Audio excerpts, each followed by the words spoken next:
আওয়ামী লীগ ৭৫ বছরের একটি রাজনৈতিক দল। সেই দলটি সুখে দুঃখে বাঙালি জাতির সুদিনে দুর্দিনে জ্বর জঞ্জায় যেমন নিজেদেরকে উৎসর্গ করেছে, ঠিক তেমনি তার রাষ্ট্র শাসন ব্যবস্থায় তার অনেক দুর্নাম, অনেক ভাবে মানুষকে ক্ষতিগ্রস্ত করেছে এবং গত ১৫ বছরের শাসনত মানুষ মনে করে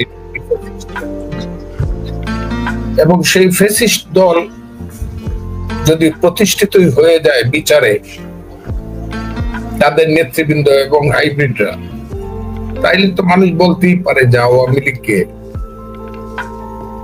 এই মানুষ হত্যা, জনহত্যা, গণহত্যা, যদিও আমি মনে করি না এখানে কোনো গণহত্যা হয়েছে, হত্যা হয়েছে, বাট ইট ইজ নট গণহত্যা, ইট ইজ নট জেনোসাইড। এবং হত্যা কিভাবে হয়েছে, কারা করছে, সেটা অনেক খুঁজে ভার করতে হবে। সেই হত্যা যেমন সাধারণ মানুষ হয়েছে, ছাত্র হয়েছে, যুবক হয়েছে, শিশু হয়েছে, নারী হয়েছে, সেই হত্যা আবার পুলিশ হয়েছে। যে পুলিশ এই দেশেরই মানুষ, এই দেশেরই মায়ের সন্তান। এখানে আবার দেখা যাচ্ছে এটা একটা এক দেশদর্শী তদন্ত বা একটা বিচার চলছে, বলা হচ্ছে পুলিশের হত্যার কোনো বিচার হবে, কিন্তু এ ডে উইল কাম যখন দেখা যাবে পুলিশ হত্যারও বিচার হতে হবে, কারণ পুলিশেরও মা বাবা আছে, তারও সন্তান আছে, স্ত্রী আছে। কাজেই তার জন্য আইন একই দেশে দুই আইন হতে পারে না, তার জন্য আইন সঠিকভাবে প্রয়োগ হবে। সেই বিচারে দেখা যাবে কিভাবে, কেন, কখন হত্যা হয়েছে, এটা নরহত্যা, গণহত্যা নাকি রাজনৈতিক হত্যা, জিনিসগুলো সেভাবে বিচার হয়ে যদি প্রমাণিত এবং প্রতিষ্ঠিত হয় যে আওয়ামী লীগ গণহত্যা করেছে, নিশ্চিতভাবে গণহত্যার জন্য একটা দলকে আইন করে নিষিদ্ধ করা যেতে পারে। আমি এখন এটা ভবিষ্যতের ব্যাপার, তবে আপাতত তাকে বন্ধ করা হয়েছে, তার কার্যক্রম বন্ধ, দল হিসাবে বন্ধ করা হয় নাই। আওয়ামী লীগের কার্যক্রম কতদিন পর্যন্ত, যতদিন পর্যন্ত বিচার না হয় আওয়ামী লীগের সেই সব নেতাদের, শেখ হাসিনা সহ, এটা একটা অনির্দিষ্ট টাইম। সেই টাইমটা কবে আসবে আমি জানি, এইটা 25 বছরও লাগবে। কাজেই এইভাবে একটা দলকে অনির্দিষ্টকালের জন্য বন্ধ করে রাখতে পারে যদি তা সরকারের শক্তি থাকে, আমার বিশ্বাস হয় সরকারের শক্তি এতদিন থাকবে বা এরা এতদিন শক্তি থাকবে। 20 বছর বন্ধ করে রাখতে হলে ইউনূস সাহেবের বয়স হয়ে যাবে 105 বছর। আল্লাহর রহমতে তখনও যদি উনি সুস্থ সবল থাকেন, তাইলে এই কথাগুলো প্রতিষ্ঠিত এবং এই কথাগুলো প্রতিফলিত হতে পারে। কিন্তু আমার মনে হয় আওয়ামী লীগের যারা অপরাধ করছে, অন্যায় করছে, মানুষ হত্যা করছে, লুট করছে, খুন করছে, তাদের বাইরে কোটি কোটি মানুষ আওয়ামী লীগের ভোটার আছে, সমর্থক আছে এবং নিরীহ ভালো কর্মী আছে। আবার তাদের সামনে বাঙালি জাতিসত্তার, বাঙালি জাতীয়তাবাদ আছে, ধর্মনিরপেক্ষতার প্রশ্ন আছে। যতদিন বাঙালি জাতি থাকবে ততদিন বাঙালি জাতির একটা রাজনীতি থাকতেই হবে। যেমন যতদিন এই দেশে 92% মুসলমান থাকবে, মুসলমানের একটা রাজনীতি থাকবে, এটা কেউ সরাইতে পারবে না। তাই বাঙালি জাতির রাজনীতির একদম মূল যারা, তারা হইল যারা আওয়ামী লীগের সাথে রাজনীতি করছে। কাজেই আওয়ামী লীগের নেতৃত্ব যাই থাক, বাঙালি জাতির এই রাজনীতিটা প্রগতি, মানবতা, ধর্মনিরপেক্ষতা এবং বাঙালি জাতীয়তাবাদের যে রাজনীতি, সেটা থেকে যাবে এবং সেই রাজনীতিটা হবে। যে যত কথাই বলুক, এই রাজনীতিটা বন্ধ হবে। আওয়ামী লীগ স্বনামে বা বেনামে হোক অথবা ফিরে আসবে, আসতেও বাধাটা হলো একমাত্র বর্তমান নেতৃত্ব যারা হত্যা এবং খুনের সঙ্গে জড়িত বলে অভিযুক্ত। কাজে আমি মনে করি না যে কোনো দলকে বন্ধ করে, নিষিদ্ধ করে সেই দলের রাজনীতি বন্ধ করা যায়। যেমন জামাতকে নিষিদ্ধ করো, রাজনীতি বন্ধ করা যায় নাই। জামাতকে যখন নিষিদ্ধ করে আমি তার বিরুদ্ধে ছিলাম, শিবিরকে যখন নিষিদ্ধ করে আমি তার বিরুদ্ধে ছিলাম। এটা আমার ব্যক্তিগত অভিমত যে দল বন্ধ করে তার রাজনীতি বন্ধ করা যায় না। এবং আওয়ামী লীগকে বন্ধ করে আওয়ামী লীগের নেতৃত্বের অনেকের রাজনীতি বন্ধ হতে পারবে, কিন্তু তাদের যে রাজনৈতিক আদর্শের যে রাজনীতি, সেটা বন্ধ করাটা খুব কঠিন এবং হবে বলে আমার মনে হয় না। এই যে একটা কঠিন সময় আপনি বলছিলেন যে এটা নিষিদ্ধ হবে বলে মনে হয় না, তাহলে আওয়ামী লীগকে নিষিদ্ধ হওয়ার পর আমরা দেখতে পাচ্ছি বিভিন্ন জায়গায় আওয়ামী লীগ মিছিল মিটিং করতেছে, একদিকে মিছিল মিটিং হচ্ছে, অন্যদিকে আওয়ামী লীগ নিষিদ্ধ। আওয়ামী লীগ কি ৭৫ পরবর্তী সময়ে আপনারা কি এই অবস্থার মুখোমুখি হয়েছিলেন কিনা? এভাবেই আপনারা, তখন তো নিষিদ্ধ হয় নাই, কিন্তু আপনারা কঠিন একটা সময় পার করছিলেন, তখন আপনারা কিভাবে ঘুরে দাঁড়ালেন? না, তখন আওয়ামী লীগ নামে কোন রাজনৈতিক দল ছিল না, কারণ বঙ্গবন্ধু থাকতেই 25শে জানুয়ারির পরে যখন উনি যখন বাকশাল করলেন, তখন তিনি একটা বক্তব্য দিলেন যে আমি আমার জীবনের শ্রেষ্ঠ সংগঠন যাকে সবচেয়ে ভালোবাসতাম সে আওয়ামী লীগকে আজকের প্রেক্ষাপটে আর প্রয়োজন নাই বলে তাকে আমি কবর দিলাম। আমি আওয়ামী লীগের সেই কবরের উপরে বাকশাল গঠন করব। কাজে আওয়ামী লীগ তখন ছিল। যখন জিয়াউর রহমান মার্শালের সময় দীর্ঘদিন সব রাজনীতি, সব দলের রাজনীতি বন্ধ ছিল। জিয়াউর রহমান সাহেব সে 1976 সনের 12ই আগস্ট বললেন যে আজকে থেকে তোমরা দরখাস্ত করতে পারবা এবং নভেম্বর মাস পর্যন্ত 76-এর দরখাস্ত হবে, সেই দরখাস্তের ভিত্তিতে পার্টিকে পারমিশন নিতে হবে। আগে এই আইনটা ছিল না, এটা উনি অর্ডিন্যান্সের মাধ্যমে করলেন সায়েম সাহেব, এবং সবাই দরখাস্ত করলো। তখন বলা হলো বাকশাল নামে কোনো সংগঠন করা যাবে না, কোনো সংগঠনের জন্য দস্তখত করা যাবে না।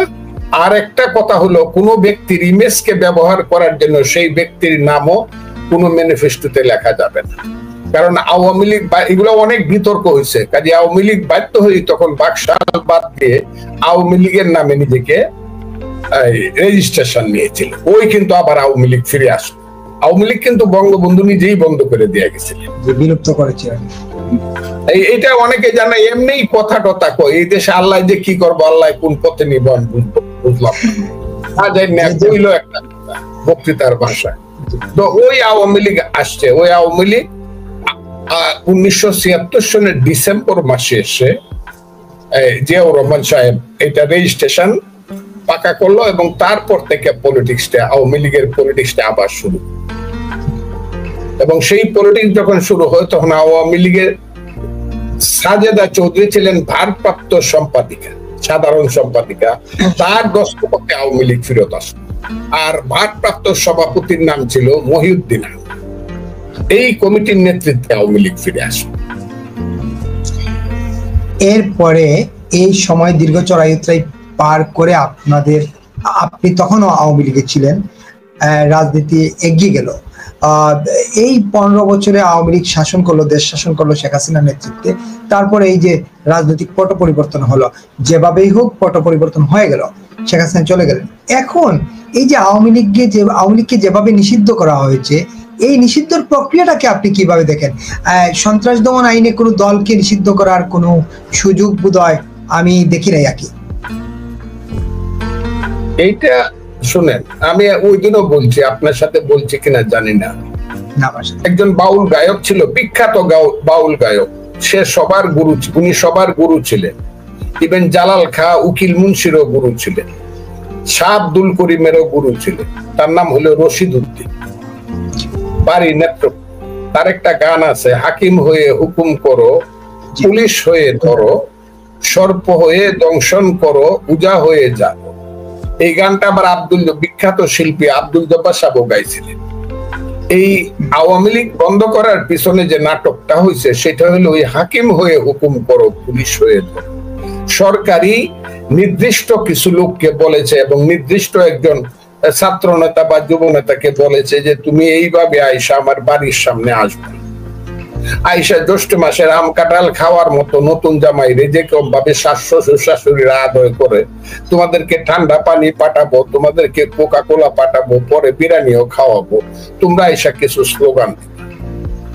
এটা টোটাল প্ল্যান। এবং তারপরে তোমরা শাহবাগে চলে যাবা। সেই শাহবাগে যাওয়ার পরে যখন লোক হবে না মনে হলো, তখন আর একটা কালো শক্তি, আমি সবসময় যেটাকে বলি তার ছাত্র সংগঠন, তাদের কেন হলো, তাদের নির্দিষ্ট কিছু লোক আছে, হ্যাঁ নির্দিষ্ট, এবং তাদের মিছিল খুব কম সময়ে সবচেয়ে বেশি বড় হবে, এমনকি বিএনপির চেয়েও কম সময়ে বেশি বড় হতে পারে, কিন্তু এর চেয়ে লোক আর বাড়বে না। তাদের মিছিলে যদি 10,000 লোক হয়, এরা 10,000 একজন লোক করতে আরো 5 বছর লাগবে। এই 10,000-এর মধ্যে তারা সীমাবদ্ধ থাকবে। এই যে নির্দিষ্ট একটা শক্তি, সেই শক্তিতে এসে দাঁড়ালো এবং বিভিন্ন ধরনের স্লোগান প্রোগ্রাম দিল। এগুলো আমি বলছি। গোলাম আজমের বাংলা, গোলাম আজমের তো কোনদিন বাংলাদেশেই ছিল। গোলাম আজম তো প্রথম যে লোকটি, প্রথম যে ব্যক্তি জল্লাদ টিক্কা খানের সঙ্গে দেখা করলো, ছবি আছে, আপনি ছবিটা দেখান না। টিক্কা খানের সঙ্গে প্রথম যে দেখা করলো, গণহত্যা করতে হবে বাঙালি জাতিকে, তার নাম হলো গোলাম আজম। সেই গোলাম আজমকে বানাইলো গোলাম আজমের গোলাম আজমের তো বাংলা না, গোলাম আজম তো হলো পাকিস্তান। এই পাকিস্তানে নভেম্বর মাসে গিয়ে আর ফেরত আসেন নাই গোলাম আজম। মধ্যপ্রাচ্যে তারপরে লুকায়া চলে গেলেন। বছরের পর বছর বাংলাদেশের নামে কুৎসা রটনা করলো সমস্ত মুসলিম দেশগুলোতে। সৌদি আরবকে বিষাক্ত করে তুললো গোলাম আজমের প্রচার, যে কারণে 75-এর 15ই আগস্ট পর্যন্ত কোন মুসলমান বাংলাদেশ থেকে সৌদি আরবে নিজেদের দেশের নামে হজ করতে যেতে পারে নাই, অন্য দেশের ভিসা নিয়ে যাইতে। সেগুলো আপনারা জানেন কিনা, কে কে জানে আমি জানি। গোলাম আজমরা এমন করছে, একটা টাকা যাতে মধ্যপ্রাচ্য থেকে আমাদের দেশের দুঃসময়ের গরিব মানুষদেরকে না দেয়। এমনকি 74 সনে যখন হাজার হাজার লোক না খায় মারা গেছে, এই সময় গোলাম আজম সহ জামাত ইসলামের লোকেরা একদম পারস্য থেকে ধরে, ইরান থেকে ধরিয়া মিশর পর্যন্ত যে মধ্যপ্রাচ্য, সেখানে সেই সব নাম রটনা করে বাংলাদেশকে ভিক্ষুকে পরিণত করছে এবং বাংলাদেশের মানুষকে বুঝাইছে বাংলাদেশের মানুষ হলো সব ইন্ডিয়ার করতলগত দালাল। কাজেই গোলাম আজমের যে বাংলাদেশ বলা হয়, কাদের মোল্লার বাংলাদেশ ইত্যাদি ইত্যাদি, এইসব স্লোগান এখন সুযোগের সময়ে যারা দেয় তাদেরকে একদিন ইতিহাসের রাস্তা করে নিক্ষিপ্ত হতে হবে। এটা কোনোদিনই গোলাম আজমের বাংলাদেশ হবে না, এটা হবে মুক্তিযোদ্ধাদের বাংলাদেশ, মুক্তিযুদ্ধের বাংলাদেশ। কাজেই গোলাম, এবং আমি দেখলাম খুব ভাগ্যবান আমি যে তাদের ভিতরে থেকে একদল ছেলে আমার সোনার বাংলা আবার এই সঙ্গে সঙ্গে গান গাইলো। ওরা আবার বাধা দিল, সেই বাধা উপেক্ষা করেও তারা গান গাইলো এবং পরের দিনও গান গাইলো। সেই ছেলে মেয়েরা দেখলাম এরা যেন জালিমের ঘর থেকে আলী, রাজাকারের ঘরের এরা মুক্তিযোদ্ধা। কাজে এদেরকে আমি আমার ছেলেদেরকে দোয়া করি এবং আমি বলি, বাবারা তোমরা বেঁচে থাকো, মা বাবারা, মায়েরাও দেখলাম গান গাইছে, আমার আয়ু নিয়ে তোমরা বেঁচে থাকো। এটাই বাংলাদেশ, যে বাংলাদেশ মুক্তিযুদ্ধ হয়েছিল, যে বাংলাদেশের জাতীয় সঙ্গীত ছিল আমার সোনার বাংলা, আমি তোমায় ভালোবাসি। কাজেই এইসব স্লোগান দিয়া ওই আওয়ামী লীগ বন্ধ করছে, সেটা তাদের ব্যাপার। এইসব স্লোগান যারা দিছে, ইউনূস সাহেব যদি মুক্তিযুদ্ধের পক্ষের লোক হয় এবং মুক্তিযুদ্ধকে যদি উনি ভালোবাসেন, আমি বলতে চাই না উনি ভালোবাসে না, এখনো বলার সময় আসে নাই, তবে এদেরকে অ্যারেস্ট করা উচিত ছিল, নির্দিষ্টভাবে এদেরকে অ্যারেস্ট করা উচিত ছিল। এবং এই ধরনের স্লোগান যাতে বাংলাদেশে আর না দিতে পারে। যে যার যার পলিটিক্স করবে, কেউ ইসলামের পলিটিক্স করবে, কেউ কমিউনিস্ট পলিটিক্স করবে, কেউ গণতন্ত্রের রাজনীতি করবে, কেউ সমাজতন্ত্রের রাজনীতি করবে, কিন্তু বাংলাদেশকে মেনেই করতে হবে। একটা প্রশ্ন করতেই চাই, তাইলে আপনি কি দেখছেন এই যে 35-40% আপনি বলছিলেন যারা সমর্থক এবং তারা একটা আদর্শ ধারণ করে, আদর্শ লালন করে, তাদের ভবিষ্যৎ কি হবে? তারা কি অন্য দলে ছুটে যাবে? আপনার কাছে সেটা মনে হয় কিনা? আমি একটা কথা বলি, 15 বছর শেখ হাসিনা চেষ্টা করছে বিএনপি কে একদম ধ্বংস করে দেওয়ার জন্য। হাজার হাজার বিএনপির নেতা কর্মী জেলে গেছে, গুম হইছে, মার খাইছে, মামলা খাইছে, কিন্তু একটা বিএনপি কর্মী যেমন আওয়ামী লীগ থেকে বিএনপি থেকে আওয়ামী লীগে যোগদান করে নাই। আওয়ামী লীগও এমন একটা দল, মরুক আর মারুক, বাসক আর যাই করুক, ভাত খাক আর উপবাসে থাক, আওয়ামী লীগের কোন কর্মী অন্য দলে যাবে বলে আমি মনে করি। এটা আমি এদেরকে চিনি বলে, এদেরকে চিনি। আওয়ামী লীগের ফাউন্ডেশনটা এরকম, রাইট অর রং, আওয়ামী লীগের কর্মী কোন দলে যাবে এটা আমি বিশ্বাস করি না, এবং যাবেও না, এটা যাবে না। এবং এই 20% মানুষ যেটা হবে ইলেকশনের সময়, আওয়ামী লীগকে ইলেকশন করতে দেওয়া যাবে না, যেটা যারা বলতেছে যদি না দেয় নির্বাচন কমিশন রেজিস্ট্রেশন বন্ধ করে, নৌকা মার্কা যদি না থাকে, 1 নম্বর হলে ওরা কেউ ভোট সেন্টারে যাবে না নৌকা না থাকলে। আর যদি তারা সিদ্ধান্ত নেয় ভোট সেন্টারে যাবে, তখন গিয়া দেখা যাবে জামাত ইসলাম হোক বা বিএনপি হোক, যে যে রাজনৈতিক দলগুলো ইলেকশন করব, তারা গিয়া ভোট পাওয়ার জন্য, পাস করার জন্য তাদের কাছে গিয়ে হাত জোর করে দাঁড়াইতে হবে, কারণ তাদের ভোটের সংখ্যাটা নিতান্ত কম না। আমার ধারণা সবকিছু বাদ দিল এখনো বাংলাদেশে 25% ভোট আওয়ামী লীগের আছে। কেন আপনার এত কম কেন মনে হয়? কাজেই আমার কম মনে হয় যে নেতারা ভাইগে গেছে। আমি শুনছি সেই নেতার সংখ্যা 15,000, যারা দেশে বিদেশে ভাইগে আছে। দেশে বিদেশে যারা ভাইগে গেছে অনেকে বলে, আমি জানি না। এবং যারা এখন পর্যন্ত যে 9 মাসে বা 10 মাসে একটা লোক কোথাও থেকে একটা কথা আওয়াজ দিতে পারে না, এই সরকার কিন্তু ফ্যাসিস্ট সরকার না, করে দেখলেই মেরে ফেলে, জেলে নিতে পারে। একটা লোকে আওয়াজ দিতে পারে না আমি আসি রে, আমি আসি রে বঙ্গবন্ধুর পক্ষে, হাসিনার পক্ষে। এক হারামজাদা কি কথা কইছে। এদের মধ্যে ভীরু কাপুরুষ, এরা আবার বঙ্গবন্ধুর দল করে বা বঙ্গবন্ধু আদর্শ করে বলে। হ্যাঁ, একটা লোকে আওয়াজ দিছে, এই কারণে আমি বলছি আর কি, এদের ভোট কমবে এই কারণে। অনেকেই ভীত হইয়া ঘরে বসে থাকবে, অনেকেই ভোট দিতে যাবে না, ইত্যাদি ইত্যাদি কারণে আমি বলছি তাদের ভোটটা যতই হোক 25-এর নিচে আসবে। কারণ 79 সনে বাংলাদেশে আওয়ামী লীগের ভোটের পরিমাণ ছিল, জিয়াউর রহমান সাহেবের সময় প্রথম পার্লামেন্ট ইলেকশনে আওয়ামী লীগের ভোটের পরিমাণ ছিল 30%।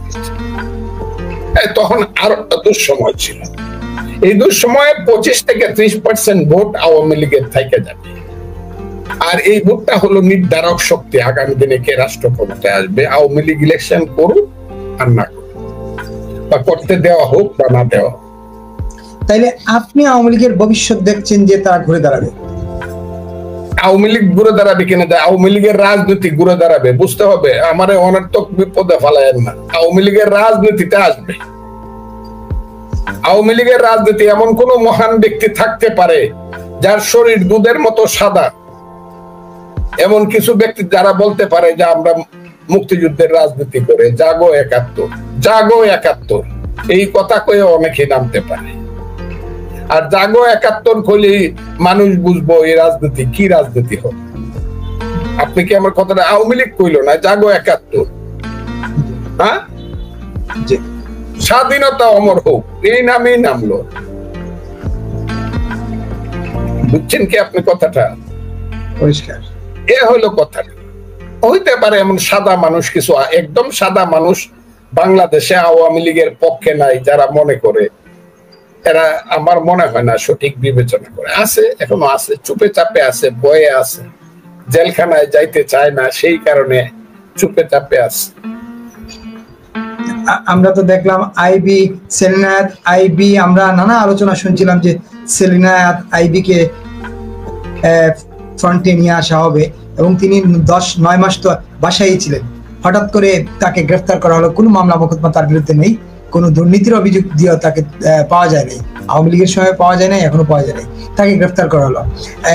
এইরকম নেতাদেরকে তো ধরে ধরে গ্রেফতার করে ফেলবে, তাইলে জাগো 71 কেমনে হবে? আমি একটা কথা বলবো, আইবির জনপ্রিয়তা আছে, এই ব্যাপারে আমি অস্বীকার করি।